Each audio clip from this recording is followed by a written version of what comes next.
দোষে বিপ্লব দোষে একজন সন্ত্রাসী, এলাকার সবাই জানে। সে হচ্ছে ওই যে কালু ভাই ছোট আব্বা ছিল, তাকে বলছে যে তোমাকে গাছে ঝুলাবো। তাহলে এই যে তারা ক্ষমতা নাই যদি এগুলো করে, তাহলে তারা আমাদের উপরে কি করতে পারে? তারপর আমরা মহিলা, আমাদেরকে হাত দিচ্ছে, তাহলে আমাদেরকে হুমকি দিচ্ছে, আমাদেরকে মারি ফেলবে, উঠে নিয়ে যাবে। আমাদের অটোওয়ালা ছিল, অটোওয়ালাকে মারি তাড়ি দিয়েছে। ক্ষমতায় গেলে আমাদের কি করবে সেটা দেখেন আপনারা। মেরে ফেললো, তখন আমি বিদ্যুৎ ভাইকে বলছি এটা আপনি ভালো কাজ করছেন না মহিলাদের গায়ে হাত দিয়ে, তখন উনিও আমার বুকে ঘুষি মারলেন এবং বিপ্লব ভাইও আমাকে ঘাড়ে ধাক্কা দিয়ে মানে সাইডটি ধাক্কা মারিছে। ওরা যখন ওই কাটালির বিলির ওই দিক দিয়ে ওই রাস্তায় ভোট চাই আসছি, ওই সময় ভেলু নামের একজন লোক উনি হচ্ছে বলছে যে এই মহিলাদেরকে মানে খারাপ ভাষায় বলছে, স্বামী নেই, যে তারা হচ্ছে এই গ্রামে গ্রামে ব্যবসা করে টাকা ইনকাম করে বেড়াচ্ছে। এবার আমাদের সঙ্গে কালু বলে আমাদের এক ভাই ছিলেন, ওনাকে বলছে কি যে তুমি আর লজ্জা করে না যে মহিলা নিয়ে তুমি গ্রামে গ্রামে ব্যবসা করে বেড়াচ্ছ। এইভাবে বিশ্রী ভাষায় গালাগালি করার পরে ওখানে অনেক লোকজন উপস্থিত হয়ে যায়।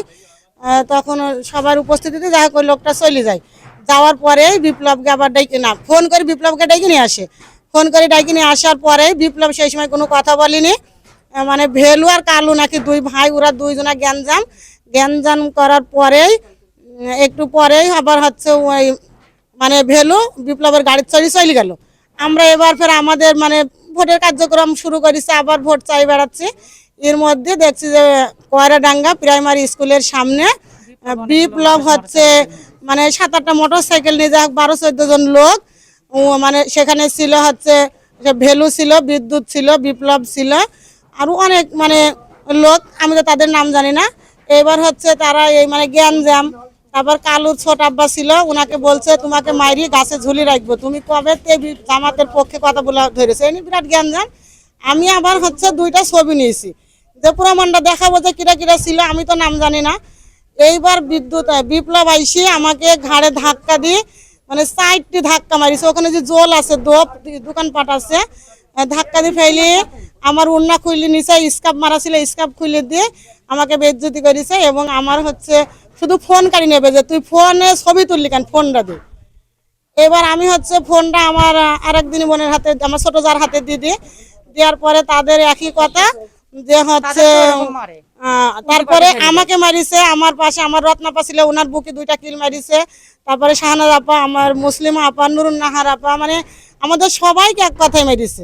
আমি যখন ময়না আপাকে হাত ধরে টানাটানি করছি তো মেরে ফেললো, তখন আমি বিদ্যুৎ ভাইকে বলছি এটা আপনি ভালো কাজ করছেন না মহিলাদের গায়ে হাত দিয়ে, তখন উনিও আমার বুকে ঘুষি মারলেন এবং বিপ্লব ভাইও। আমি এটা আপনারা মানুষের পরিচয় দিলেন না। ভোট চার অধিকার প্রত্যেকের আছে, আমরা চাবো, আপনারাও চাবেন। আমি বুকে আঘাত পেয়েছি, আমাকে বিদ্যুৎ ভাই আর বিপ্লব ভাই মেরেছে, 4-5টা কিল মেরেছে আমাকে। আর আমার এই যে হাতে মারিছে, আমার হাতের আঙুলটা হয়তো ভেঙে গেছে।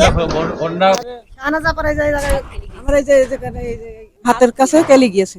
বাংলাদেশ আছে গণতান্ত্রিক অধিকার, সবারই ভোট চার অধিকার আছে। তাহলে আমরা যখন ভোট চাইতে গিয়েছি তারা আমাদেরকে মারধর করবে, নির্যাতিত করবে। আমরা চাই তাদেরকে মানে প্রশাসনের আওতায় তাকে দৃষ্টান্তমূলক শাস্তি দেওয়া হোক। তারা তারা তারা ক্ষমতায় না যে এখন যেটা করছে, ক্ষমতায় গেলে আমাদের কি করবে সেটা দেখেন আপনারা। বিপ্লব দোষে একজন সন্ত্রাসী, এলাকার সবাই জানে। সে হচ্ছে ওই যে কালু ভাই ছোট আব্বা ছিল, তাকে বলছে যে তোমাকে গাছে ঝুলাবো। তাহলে এই যে তারা ক্ষমতা নাই যদি এগুলো করে, তাহলে তারা আমাদের উপরে কি করতে পারে? তারপর আমরা মহিলা, আমাদেরকে হাত দিচ্ছে, তাহলে আমাদেরকে হুমকি দিচ্ছে, আমাদেরকে মারি ফেলবে, উঠে নিয়ে যাবে। আমাদের অটোওয়ালা ছিল, অটোওয়ালাকে মারি তাড়ি দিয়েছে। তাহলে এই যে নির্যাতন, এরা আমরা সুষ্ঠু বিচার চাই, যেন হচ্ছে আমাদের মা বোনেরা কোনো জায়গায় এভাবে নির্যাতিত না হয়।